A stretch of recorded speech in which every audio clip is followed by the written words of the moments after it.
Capricorn rising. How you doing, Capricorn? This is your reading for the Leo new moon that's happening on the 12th of February 2025. My name's Chloe. I work with card divination, astrology, and as you heard and as you can see, I channel multi-dimensional energies through my body, both in the form of physical and vocal light language. All of this brings in healing, attunement, and activation codes to the messages that want to come through for you in this reading. Now, I work with 6-month cycles, so if you're watching this after the full moon itself, you are not missing out on any of the messages that are coming through, because we're tapping into what energy is going to facilitate the Leo area of your chart until the Leo new moon. Now, a little bit of housekeeping before we kick off. Firstly, all private readings are currently 50% off. This is to celebrate the Lunar New Year. It got instigated at the new moon in Aquarius, and this is going to last until the end of the 12th of February, right, which is the day of the full moon. The code is Luna50, and that's in the description box, and you can apply that checkout on my website. If you want to pay by PayPal, email me directly and we'll sort something out. I've also set up a second YouTube channel called Quantum Vibe Tarot. There's only 3 videos on there. I'm on camera, I'm using lots of different decks. It's more channeling and activations and healing, and bringing in transmissions and activation codes for us all to work with. The last one was for the Pisces North Node to help us step into the frequency of the most integrated and expansive intention of that transit. So if you feel so inclined, the link is in the description box. That channel is also linked into this channel, so it's very easy to find, and I hope you enjoy. As I said, I get to be a bit more playful, a bit more creative. It's not fixed in astrology like this channel, so it's been a lot of fun.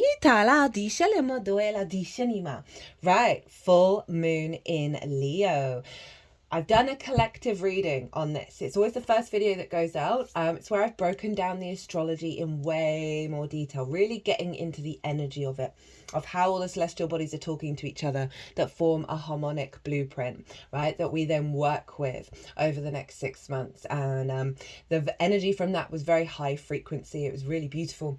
So if you want a deeper understanding of what's going to show up here for you in regards to the Capricorn energy, pause this video, go watch the collective, come back, because it acts as a baseline to what's going to show up.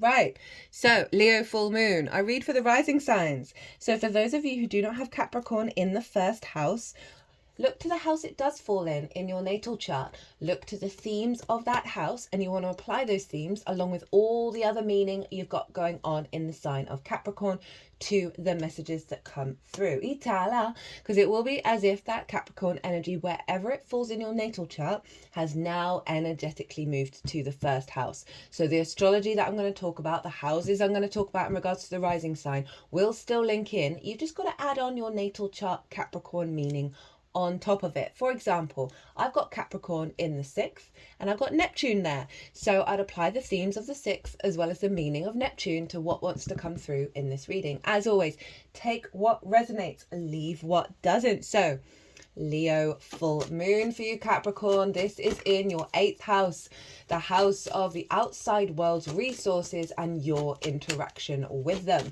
So this can be bonuses, commissions, mortgages, loans, car insurance, debt that you owe, debt that's owed to you, bonuses, commissions, inheritance, both 3D and cosmic. So it's more sort of like the outside world's resources, right? Like a mortgage. You don't have that money, but you're using the resources from the outside world, or more one-off chunks of resources, such as a bonus or a commission or inheritance, and simply just working with the resources in general with the outside world. It's also about relationship dynamics. It's the exchange between you and anything other than you. Time, money, energy, intimacy, ideas. Codependency, scarcity complexes, hyper-independence and greed. All of these things can show up in the 8th when we're out of balance, right? It's also your relationship dynamic and the resources of source. It's a very psychic house, and you got a full moon here. So before I go into any more detail, just want to let you know what's going on with the tarot. So usually I shuffle this deck and jumpers come out, and I'll put the jumpers in the piles. Now, all the energies that I channel will do that. And I'm really in this practice at the moment of trying new things. And this is in order to be a bit more mutable. This is to do with the Pisces North Node, Virgo South Node energy of not needing to be perfect to go and do a thing. And I cannot recommend that transit enough. That transit series, oh, that was such a delight to read. Such powerful energy was coming through in that. And it's very supportive of the huge transformative nature of the next 2 years. The soul retrieval work that we do this year, the putting in the daily graph to get those habits in, right? Coming back to ourselves and stepping up to ourselves. The power of it, us doing it now. We're in a year 9, shedding of the skin, completion. We're in a wood snake year. Very powerful transformational energy right now. So I know it's often relentless, the whole inner work and the soul retrieval stuff, but the work you do this year, whoo, and that North Node in Pisces, South Node in Virgo is completely dissolving my reality in the best possible way. Anyway, I'm doing different things in order to come to a deeper state of knowing that everything we do is co-creating with source, right? So I'm going to be shuffling this deck while I'm talking about the astrology. Jumpers are going to come out, but they're acting as the context to the lead up to the main cards, right? So I'll mention very quickly what they are, give a slight reference point, and we'll move on. And then at the end of I'm talking about astrology, I'm going to cut this deck into 3, and then I'm going to intuitively pick cards from each of those 3 piles. So there's going to be 3 piles here. The first one is going to have 2 cards, and this represents the fact that a full moon does represent an element of completion, a closing out of a cycle. So card number 1 is going to be what shadow work that you've been doing since the Leo new moon last year. What shadow work that you've been working on is now coming to completion, right? Is being released. Card number 2 is what is the integrated energy that you've been working on over the past 6 months that is now coming to completion and embedded within you. So rather than say you've had a practice that you've been consciously working on every day to like really instigate it. Now with this full moon, that frequency is getting embedded in your vessel. So you're still going to do the work, but it's not that kind of relentless energy. Pile 2 is going to be the download that's coming in. So yes, full moons mark completions, but then with that, it brings in an activation that we then work with over the next 6 months up until the new moon in Leo season. So pile 2 is going to be 1 card, and what's the download? What's the activation that's coming in that you're then going to work with? Pile 3, we're going to get another card for how to work with that with the pile 2, how to amplify it, right? How to direct our energy in order to bring that frequency in. We'll also get the card at the bottom and top of the deck representing the root and the crown of the activation, as well as we're using 2 different oracle decks for 2 cards, and that will happen at the end of the reading. Oh, letting go of exhaustion and feeling left out in the cold, getting into your own power and embarking on a new journey out in the world. Love that for you, Capricorn. So 8th house energy. As I said, the resources from the outside world, your relationship with source, as well as relationship dynamics in general with anybody other than yourself. As I said, very psychic house. The moon represents our intuition, our emotional body, clearing out blockages of clearing out hello, sorry, I'm really struggling with my hands. 3 of Swords, 6 of Pentacles in reverse, Knight of Swords in reverse. Clearing out heart wounds that have brought about imbalance, right? There's scales here in reciprocity with the outside world that has hindered you taking clear action. Where was I? The moon, our intuition, our emotional body. How do we give and receive nourishment, and how our needs are being met or not being met. So with this, the two sides of the same coin that is pile one, I can see a releasing of some core wounds, especially with those cards showing up, around imbalanced of relationship dynamics, right? Remember I said scarcity complexes can show up here. Quite understandably, right? We've incarnated into a denser frequency that thinks scarcity is real. We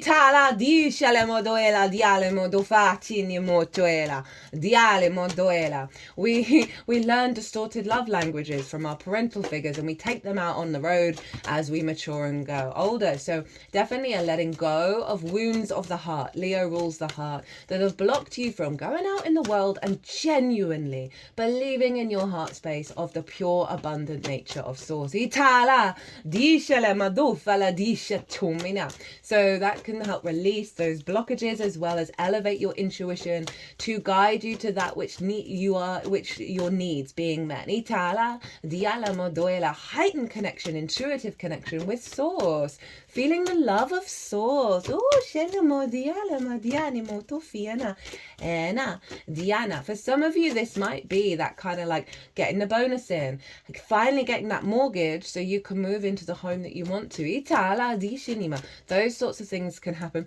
I remember when I had the full moon in my 8th house, there was a debt that someone owed me that I'd completely forgotten about.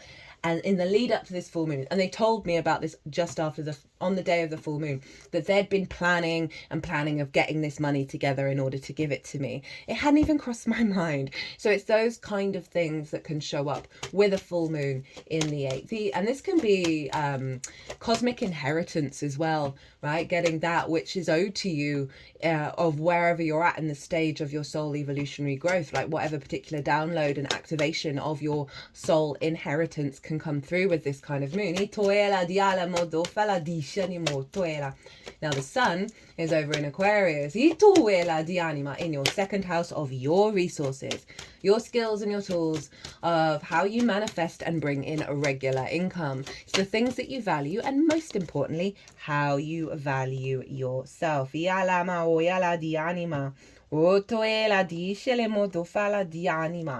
And if we don't value ourselves truly, madly, deeply, unconditionally, we can then place our value in other things that highlight that lack of value within ourselves, that just mimic it back to us, as well as not being able to access our skills and our tools and our manifestation at the fullest level.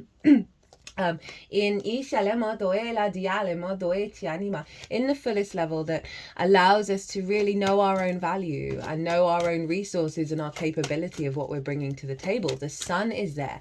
The sun often highlights what's going on with the moon and the work that you've done. So this really feels like you stepping into your power, stepping into your own sense of value that's going to have a knock-on effect with the dynamics out in the world, right? Of you knowing your skills and tools and you being able to like really, show up. Show up in alignment with that frequency that then sees the outside world bring that back to you. For some of you, it might be getting serious with a relationship and going, this is not working for me anymore, right? Because there's an awareness here. There's an elevation here of, actually, no, that was just fundamentally underlying my own value at all times. That's not going to be for everybody. And the reverse can be said as well, of like your partner or a friend really showing you and nourishing you by seeing the value that you bring to their lives, as well as, bosses or whatever, realizing the skills that you have. Got the Ace of Cups come out when we were talking about that sort of seeing the value in you from a loving place. Bosses or wherever you work or a client might be like, hey, I really appreciated all the work that you did from your skills and your tools. Here's a bonus. I want to hire you again for this particular project. So maybe more one-off things. So the sun is getting divine inspiration, clarity, higher universal truths of your own value. Go check out the Aquarius new moon if you didn't, because it's very closely linked into the messages that are coming through here today. Now, Juno is over in Scorpio. I've had the Chariot card come out a few times, and I feel like this is like a underlying energy for what's coming up here. Is you getting out of your own way in terms of the pain of the past, and really understanding that you have the power to move forward. You have the power to control where you're at now. Not control as in where you're headed, but have the power and authority to understand your emotional body in this moment, right? The moon's still in Cancer at the moment. That is the Cancer card. That is no longer getting distorted. And in fact, it's allowing you to flow through the world, move through the world at a stronger rate. Anyway, Juno is an asteroid. She represents commitment, your ride or die. It just is what it is with Juno, right? You're just in. And I love Juno transits. Big fan of Juno.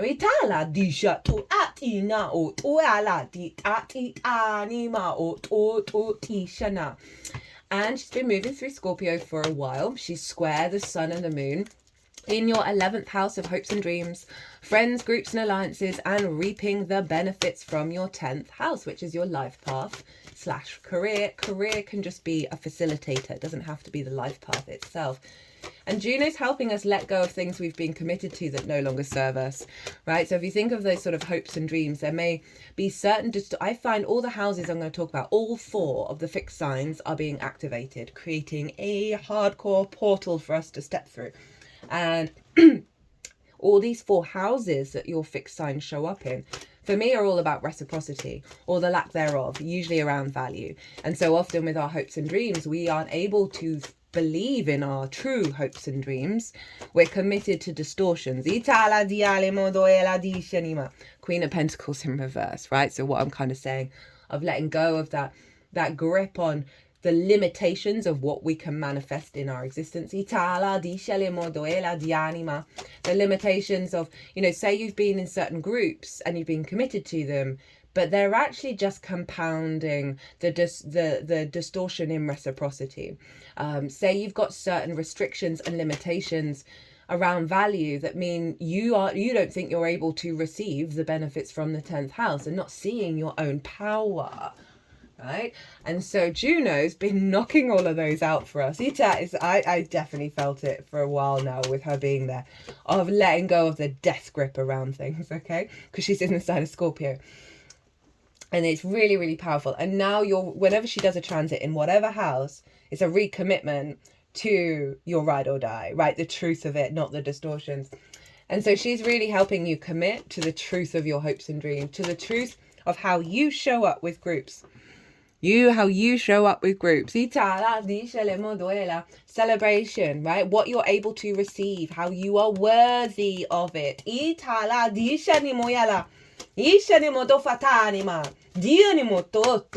very vibrant with that one. Itina. Uranus over in Taurus, in your house of creativity, also square the sun and the moon. This is your house of joy, play, amusement, games, pleasure, children, both literal and figurative children, such as your inner child and creative things you birth into the world that feel like your children. It's also about romance, dating and love. Uranus went direct a couple of days after the Aquarius new moon, and so Uranus is the great liberator. It wants to clear your path, pull off those binds that you have around you, stop you from conforming, and get you to be confident and comfortable being your unique self. If you're not doing that, Uranus will come and shake up your entire life. I had that for me in a 10th house year. As it went into my 10th house, my whole life blew up because I wasn't able to do it. So the trick is with Uranus is to find that inner truth, find that inner weirdo, right, in the best possible way, and let it out. And not conform to what society wants you to do. And so it's in your 5th house of your creation energy, again squaring the sun and the moon. And I feel like this is a big release over distorted love languages, whether it's to your inner child, to the children in your life, to your your pleasure, to how you create in the world, and your romance. I happen to have Uranus in my 5th house natally. And it is very much about freedom. And not wanting to be confined, but it's releasing the bonds around the inner child. We get a lot of addiction in the 5th house because of that inner child and the wounds that it faces. And I really feel like it's helping liberate and put you into your soul's path from a place of creativity. So all of this is all feeding into each other. In the collective reading, I pulled tarot cards for each of these 4 sections, and then how's the moon interacting with all this, how the moon is accentuating it. And it was a really beautiful reading. So your creation energy, Uranus wants you to be confident implementing it, right? Having the power of it, understanding the power of it, and how that feeds into your relationship dynamics. It doesn't want you to hold on to the old paradigms. I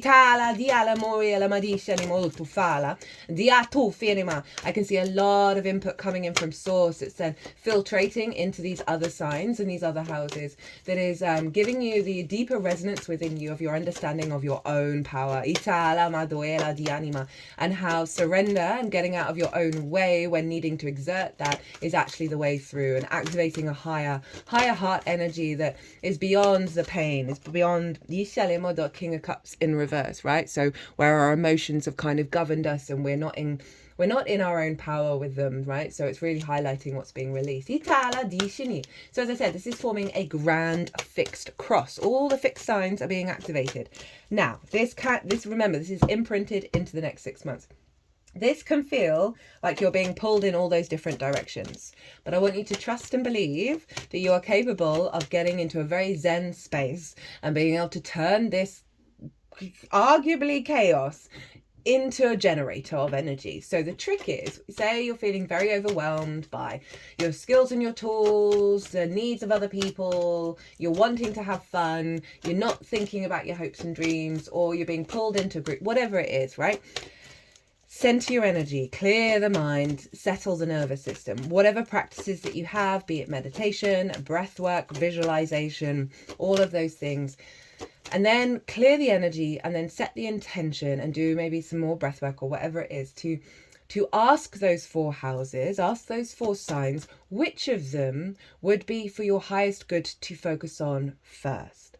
And then when you get the clue, that may happen half an hour later, right? Sometimes that's when the intuition comes in, when you genuinely go and do something else, you soften the brain and it comes in.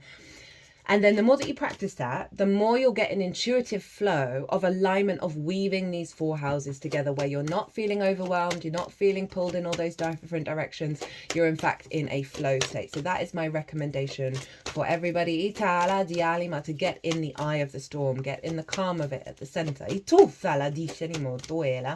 Now, the sun rules Leo, so the sun is influencing the moon.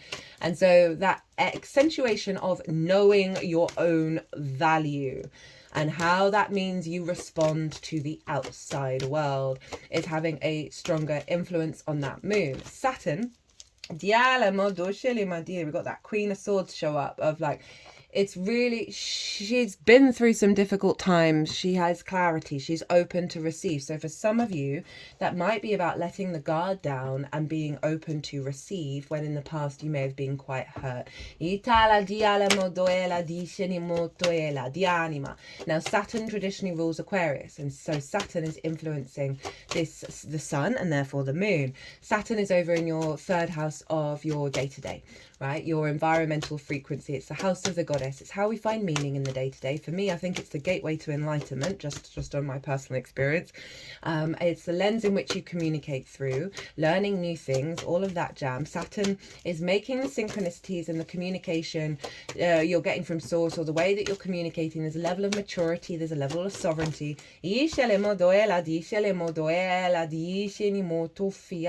Ace of Wands. It wants to be in the reverse though, so this is saying that there's been a block around your instincts around your own value, right? There's been a block around your instincts, around acknowledging cause and effect with Saturn in the day-to-day, in the way that you communicate with relationship dynamics, because this is fire over in Leo. That the Saturn energy is doing like a big reveal of you being able to see very clearly dynamics that aren't for you. Right. And I know we like to help people. I know, like, we all of that stuff, but there are going to be, and I mean help people who haven't really figured themselves out yet, but really, yes, but not to the point where you are drained and your heart is in pain. So Saturn in the third is helping you have those healthier conversations, healthier understanding, finding more resonance in your longevity of meaning in the day-to-day. And that can often mean that you're no longer prioritizing certain things that have distorted your value, because you're cultivating a level of power in your day-to-day, and magic possibilities, new possibilities for how things show up, because Saturn is making the magic of Pisces real.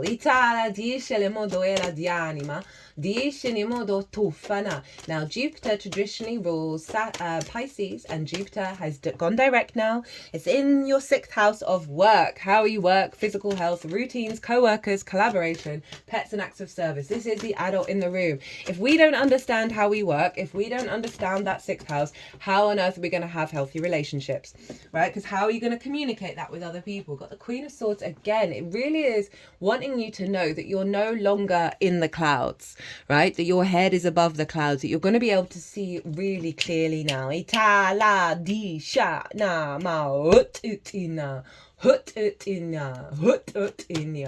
So Jupiter in Gemini is really allowing an elevation and expansion of understanding of you being the adult in the room, right? Taking care of yourself, being committed, being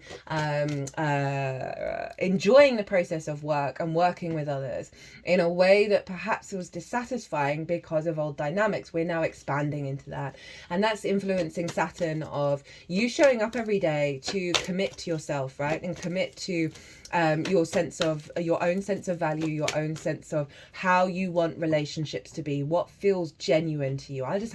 Last night I had a massive dissolving of a lot of pain around my father, because there's part of me, because he's being a bit delusional, and he's being, anyway, I won't go into details. It's more than delusion.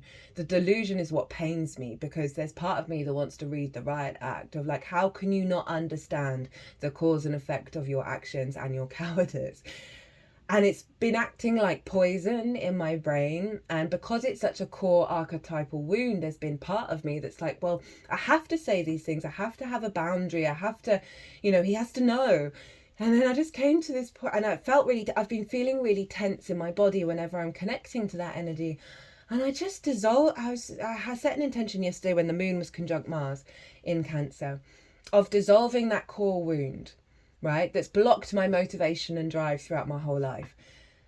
Of that resentment, that grief, that pain, that frustration around someone very significant in my life behaving like a dickhead. And I'm putting that really mildly. And that I had this realization after I did a dissolving practice of love. Love is like everything. I know that. I want to behave that way. And it's when we don't, it's because we face those wounds, we face those pains, we withdraw, we put our barriers up. And it just dissolved. And all I could feel was, if I thought, it's going back to sometimes when you do a lot of work for other people, right, you feel like you're doing the heavy lifting, and sometimes you're kind of like, enough is enough. And that's really necessary in order for you to reestablish your energy. And I've gone through that process, and I'm now at this space where I think everything's telling me I've got the energy to go and be a massive love bug. I don't need to talk about it. I need to let go of the grievance. It's up to him what he's going to do, right? But how I want to show up is through love. And that's the Leo in the 8th house, right? That heart space of how you show up. And this really feels with the Jupiter energy of the expansion of understanding how you work, influencing how you communicate in a mature way that is facilitating this sense of value into the love space, into the heart space. Whereas before it may have exhausted. Remember, you got that 9 of Wands at the beginning that was getting rid of, right? Burnt out, exhausted, having to do it all alone. And I'm just feeling, Two of Pentacles in reverse, no longer the hamster in the wheel, no longer in survival mode, but thriving. So I can't remember why I started talking about this, but I'm sure it's relevant. I know I was talking about Jupiter in Gemini. I was stepping up and being the adult in the room, and sometimes the adult room is like love. It's just love. Even though you may be raging. Mercury rules Gemini, so Mercury's influencing Jupiter over in the sign of Aquarius. What are your values? What are your true values, and how you want to put them into the way that you work? And that's going to show up in relationships. Speaking of Mercury in Aquarius, hey babe, looking to the past, letting go objectively, being present in the moment and where you're heading forward. That sums up my relationship with my father, right? Trying to be as objective as possible. Do I even really care about it in the grand scheme of the many lifetimes in which we've lived? Can I let bygones be bygones? The path of least resistance is what I've decided to choose, and that is a powerful path that is pushing me into the future of love. Let me give me one more shuffle because I put that page of swords right at me. 2, 3. Your card came out right at the end. Your power. Your power, Capricorn.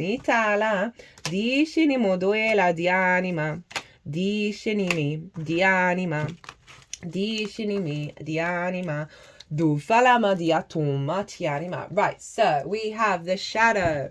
The shadow and the what's being closed out, as well as the, the integrated journey implemented within you. So the shadow that's closing out is the 6 of Cups in reverse. Now it's the 7 of Cups. I love the 7 of Cups. For me, it's not a bad card. This is great. We've got blue in the background, which represents clarity, or represents the mind, the voice, the truth. And then we got all these cups, all these possibilities, this fantasy world, all the possibilities rather than the limitations, right? This is also my channeling card. It's our connection to the divine in the multiverse, right?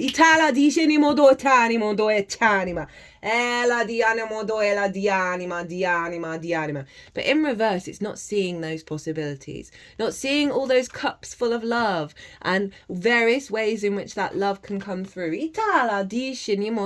This can be a disconnect to source as well in the reverse. With the 8th house of the relationship and the resources from source, right? Blocks of what comes in from the outside world, not having choices, not having options, being that in emotional rigidity. Relationship dynamics, how they show up. This is what's closing out. This is the shadow side that you're releasing, and you're opening up for more possibilities. The big heart expansion. Haven't mentioned already, but these oracle cards, I always pull them before doing any reading, any transit. And there's like a line here, right, of integration of the heavy work that we've done. And then this is clear, crisp, high vibe, higher heart energy. And I cannot wait to read it. I've got Libra left to do, and then it's the oracle reading. What is being integrated into your vessel, Queen of Cups? Beautiful energy. Now the Queen can see into the future. Is she worried? Does she look worried? No. In fact, she's so serene in the present moment. She is turning into her environment, right? So this is this element of deep nurturing and nourishing of your emotional body, an element of serenity, of no longer fearing of the resources, of the relationship dynamics, of the connection, a deep trust in the unfolding of time. And she's very yin, she's very seated, she's very dissolving into her present moment. So she's not trying to control, she's not trying to force anything, she's not worrying shoulda, woulda, coulda. She is at peace in the now. And what a beautiful thing to have in terms of resources, scarcity mindset, codependency, relationship dynamics, is you just embodying this great amount of grace.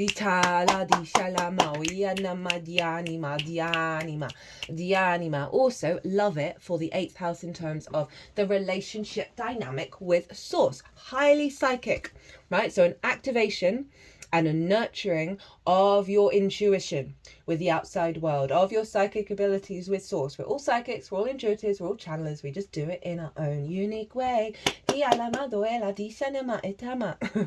Right, what is the activate? What's the activation? Who showed up about 5 million times in your reading? I love this. I really, really love this. 2 queens. So that Queen of Swords. So this is the activation that's coming through. And this ties in with the 7 of Cups in reverse. So the Queen of Swords, this is the clarity of you knowing your own value over an Aquarius, right? She's open to receive now. Look at her hand, outwardly gestured. There is a bird on the star solar chakra, which is feeding into the crown chakra. So divine messages, divine inspiration right through your being. You look here, there's butterflies. She has transformed. She is now the butterfly. She's no longer within the clouds. So this is a very powerful, receptive, receiving energy, but a clarity, a certainty of cultivating this new perspective that you're in thriving mode, that you're open to receive from others, from the outside world. You know your own value, and therefore you understand that sense of reciprocity at a higher level. Again, the messages, the channeling that you're going to get, the more of the downloads, which I'm here for with that 8th house energy. Right, okay, how to work with the Queen of Swords. 3 of Wands, who also showed up in the reverse. Love it. 3 of Wands, big fire energy, happens to be Sun in Aries. I've been trying to embody this along with the Fool. These are kind of like the threads that I'm working with at the moment, of just show up and do the best that you can. You have no control over anything. And it really does work. It really, really does work. So this figure, they know this is how to amplify this. They're standing on top of a cliff. They have something of value. They're in a strong position, and this figure knows it. They know it, and they know they're going to show up, and they know their strong position is them, right? And they're not worrying about the unfolding, right? Those ships are sailing out.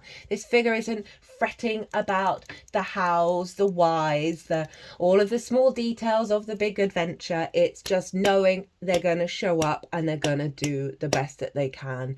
And that is ideal. When the 8th house, we tend to I mean, it's not just the 8th house. We often externalize everything inside of us out into the world.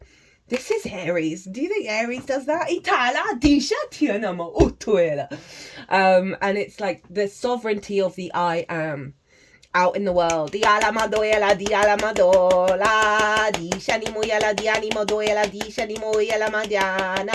let's get the root and the crown. So your root energy. Hello, Saturn. This is your ruler, Capricorn. This is know thyself and the world will open up to you. Know your value, know yourself, and you don't have to control it. Source has got your back. You'll clear the clutter, and those opportunities, those experiences are going to come through. Just do you, boo, right? Know your value.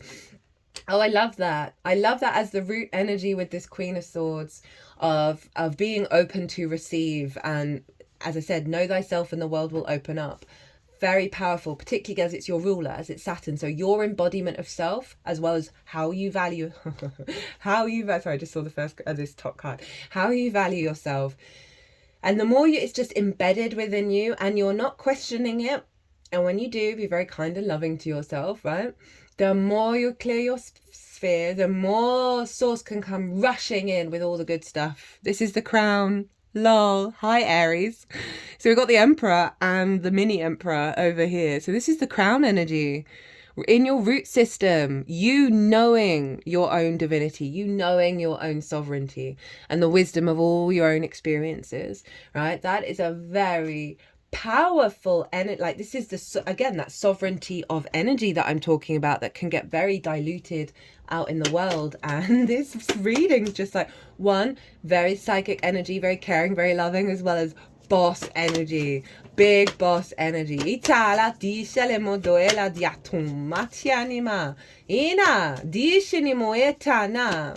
Dinah, I'm here for it, Capricorn. Ooh, okay. No, that's 2. We want 1. I tu fa la Dinah, okay. Di scinema duela di anima. Do scinema. Right, we got 1. I'm using the Gateway of Light activation by Carl Gray as for the portal. Right, what's this portal that's opening up with this grand fixed cross? I tuela di scinema di anima. So, whoop. Ooh. No spoilers. Diala. Let me just find it. Very sing-songy at the moment. Been practicing free singing for a while. It's quite... Oh, no, not this one. For a while. Yep. Solar light upgrade. You know, with that Aries energy, with the Leo energy, big fire boost. What does it say? Solar plexus chakra, going out in the world, your skills and tools, having fun, creativity, joy, pleasure, hopes and dreams manifesting from the 10th house, all very in alignment. Inner fire, willpower.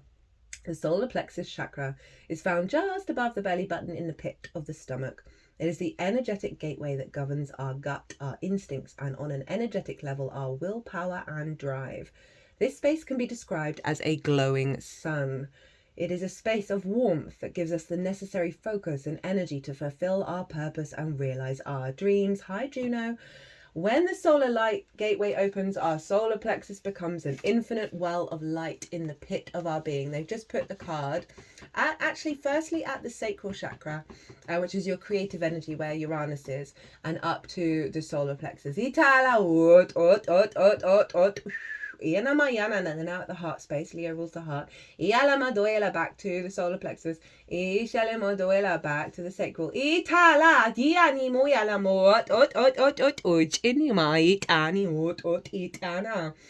This is a source of our daily inspiration and ancient wisdom. When we feel our willpower increasing, we are remembering that we have prepared for many incarnations for the opportunities we have today. The light of the great central sun is shining on you, activating you to push onwards and create. This is a perfect time to move forward with projects, goals, and intentions. Align your energy with whatever you are ready to create and experience.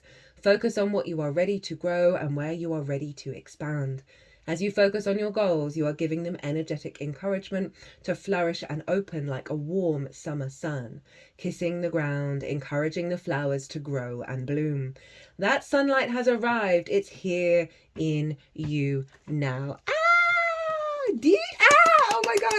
Oh my god. I just turned over the rainbow Brainskull. Sorry for that hyper excitement.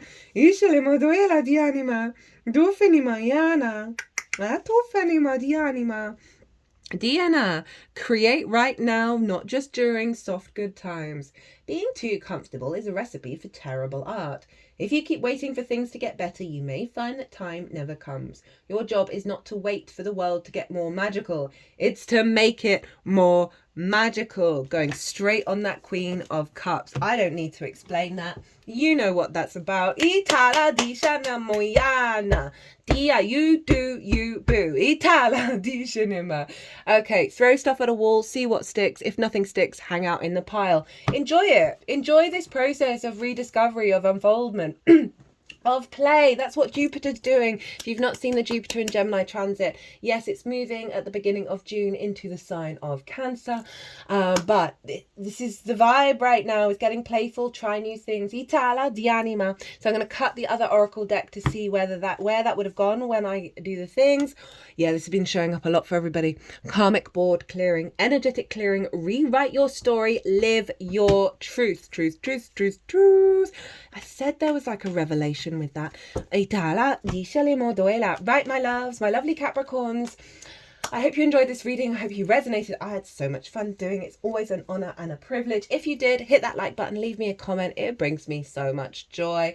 Don't forget 50% off all private readings up until the end of the 12th of February. The code is Luna50. Capricorn, be good to yourselves, be good to those around you, safe travels, and be well until we meet again.